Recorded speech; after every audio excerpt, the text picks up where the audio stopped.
What is up, San Antonio Spurs fans? Welcome to TSR Sports.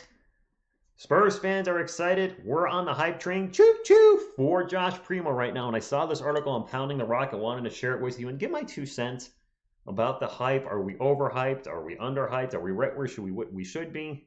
Drop a comment down below after I talk about that. If you agree with me, disagree, and of course, hit that thumbs up if you like sports channel. Subscribe for more Spurs content. Let's get into it. From Pounding the Rock, Josh Primo reminds the world that the Spurs know what they're doing, or at least those who were fortunate enough to get to a stream of the game. Yeah, that's right. This game was not televised last night. We'll get into that in just a moment. First things first, though. Coach Pop says, don't get too excited. Reminding Spurs fans that this is a preseason game. And the Utah Jazz were out 4 main rotational players, including defensive stalwart Rudy Gobert, who certainly would have probably affected some of our shots in the paint. Nonetheless, it's a win.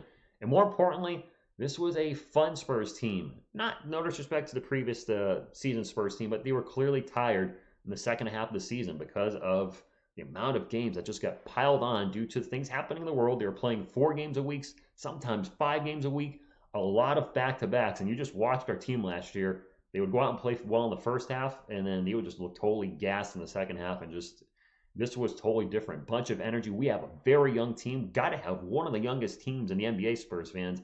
If we are the youngest team in the NBA, let me know in the comments down below. We've got to be in the top 3, I would think, with our roster right now. But it was a fun game. And, of course, one of the funnest things Spurs fans got to experience last night was Josh Primo, selected 12th overall in this year's draft. And I'm guilty of doing the who? Because I had never heard of him. We'll circle back to that in just a moment. But last night, 17 points in about 18 minutes on 7 of 8 shooting, including 3 of 4 from the arc. And Josh was only 18 in his NBA debut, if you want to call it that, preseason game. That has got us excited. And so excited that the fans were chanting his name at the end of the game. Check this out. Oh, well, not there.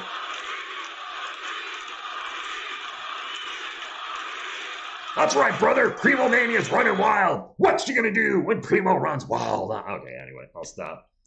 Fans are obviously pumped up. They are excited about what Josh Primo is bringing to the Spurs, even if it's only one game. I think the reason, this is where I really wanted to give my own 2 cents in analysis, is why are Spurs fans so hyped up about Josh Primo? Besides a great appearance, a few appearances we've seen of him this year.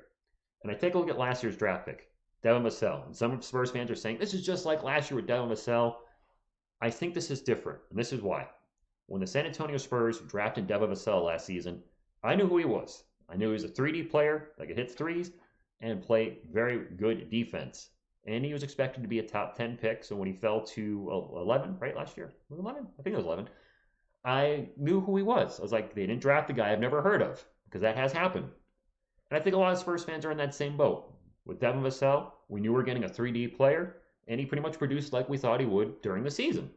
Hit some threes, played solid defense. Sure, he was inconsistent as a rookie, but that's expected with most rookies.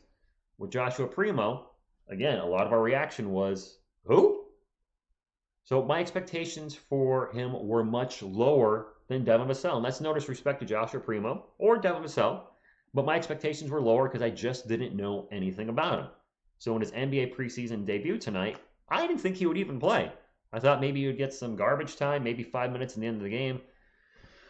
2 points, 4 points if we're lucky. My expectations were very low. So my expectations are down here for him, whereas with Devin, I had pretty solid, I had great expectations, if you will. Maybe not great expectations, but he met my expectations and exceeded them, certainly at points.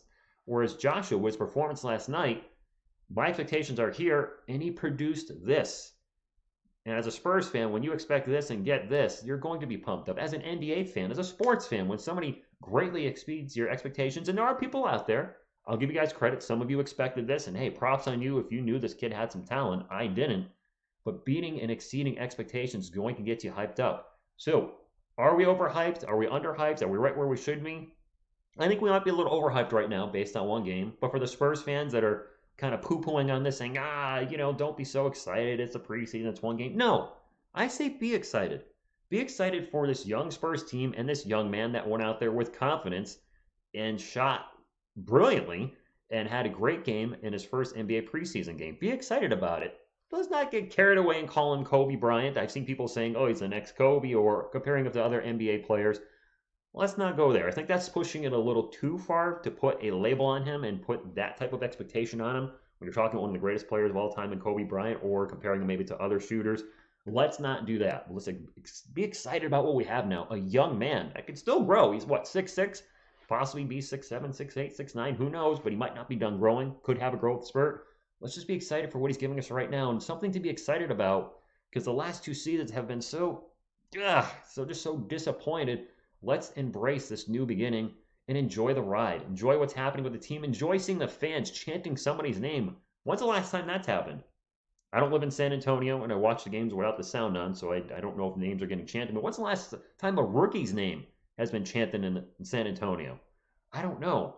I think it's great. Fans are embracing this, having fun with it, and let's just enjoy the ride. Enjoy the ride and see where the Spurs team goes. Maybe they'll surprise some people. It's a very young team. They're going to have a lot of energy. And yeah, that's all I really had. I want to talk about this. I did a video on Josh Primo last night. Just, I was hyped up. I was 100% on the hype train, but now that I have some time to sit back, relax, I was like, you know what? All right, let's dial it down a little bit, but just have fun with this. Enjoy the rest of the preseason. I hope all the other preseason Spurs games are on, and see what he does. I'll close with this. It'll be very interesting to see how the organization is going to move forward if he has a fantastic preseason. Continues to build off what he already did against the Utah Jazz last night. If he's a top 3 scorer when it's all said and done at the end of the preseason, we can't send him to the G League, but who loses their minutes?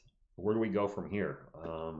It's going to be very interesting to see what the Spurs do. I thought Joshua Primo, and I said this in maybe a previous video, maybe the Spurs are grooming him to be Derek White's replacement in 3 years when his contract expires, both shooting guards. But, and I hate to throw this out there, I'm going to throw it out there and give you guys something to talk about in the chat. This is the last year of Lonnie Walker's contract. 4th year. I think this could be his make or break year. I certainly hope it's not a break. I hope Lonnie succeeds with the team. I like Lonnie Walker. But if things don't go well, or if he's inconsistent, and is he going to feel pressure from Josh being on the bench? This could almost be a whole nother video. Is he going to feel pressure with this young man? If he ends up balling out, is he going to be like, am I going to lose my spot? Am I not going to get re-signed? We know Lonnie Walker is a fantastic player when he's rocking and rolling, shaking and baking and grooving, whatever. But when his confidence is off, or when he's just, not, you can tell when he's not there, just not dialed in. What's going to happen? I don't know. It could be interesting. We have a lot of young players. Perhaps we end up trading some. I don't know. I'm not wishing anything bad again on Lonnie Walker. Please do not look at this as me throwing shade at Lonnie. I hope things work out for him in San Antonio, but he is in a contract year. He's in a make or break, and if he has a similar season to last year, the Spurs might not bring him back, or might do something crazy like maybe trade him before the trade deadline, even though we don't trade we don't trade often. Speaking of which, let me also close with this, because it just crossed my mind. Thaddeus Young, more rumors he's still possibly being pursued. Anybody just kind of scratch their heads and look at the box score and go, the 2 forwards we got from the Bulls, Thaddeus Young and Al-Farouq Aminu, didn't play? Is that a sign that the Spurs don't have them in their long-term plans? I think so. Let me know in the comments down below. Well, thank you all so much for tuning in. As always, go Spurs, go!